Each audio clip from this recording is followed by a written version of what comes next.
ahead and make sure that you already have your pictures pre-selected, and you'll want to kind of make sure that they're about roughly the same size so that your animated GIF kind of looks smooth and normal. But in this tutorial, I'm just going to go ahead and just use some rough pictures that I've got that I want to throw together just to show you how to do this. Once you open Photoshop, you'll go up to the File menu and go down to the Scripts menu and choose Load Files into Stack.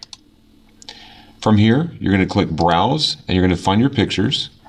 And in this case, I'm just going to I'm going to hold down the Control key on my keyboard to multi-select some pictures. So I'll choose some pictures here and just scroll through, and we'll do this really quickly. And then once you've chosen your pictures, you hit OK. And here are the 4 pictures I want, so I just click OK. And so here they are. They're loaded onto the page. And the next thing that we're going to do after they're all loaded over there, they're also loading here on the timeline on the right hand side, we're going to go down to the timeline bar at the bottom of Photoshop. So here we're going to click Create Frame Animation. So it's loaded those layers into the timeline. And then over on the right, I'm going to choose 2 options from this menu. I'm going to choose Create New Layers for each new frame, which it's already done that. And then I'm going to choose Make Frames from Layers. So now instead of all of the pictures being in one layer, now they're each their own separate layer.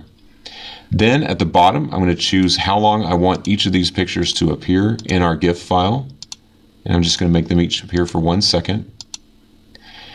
And then finally, down here where it says once, that's basically the option where we choose our looping, and we want to tell it that we want this to loop forever. Now, if you want to see what that looks like, you can always just hit the play button. It may take some time to load, but it'll give you an idea of what it's going to look like once that's all looped together. So there we are. That's what it's going to look like. Now we're almost done. So now we're going to go up to the File menu, and we're going to choose Save for Web, and you'll get this menu. And so at the top, we want to make sure that it is set to a GIF file, and we want to set the preset to 128 dithered. We'll leave that alone. Go to the bottom and click Save. We'll choose a destination for that.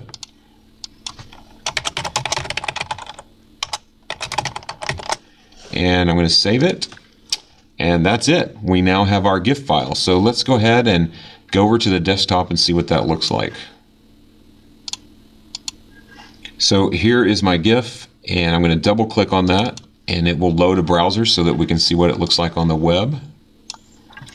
And there you have it. That's a quick way to make an animated GIF file with Photoshop. Well, thanks for joining me, and if you have any questions, feel free to contact me through my website, www.techiecoach.com.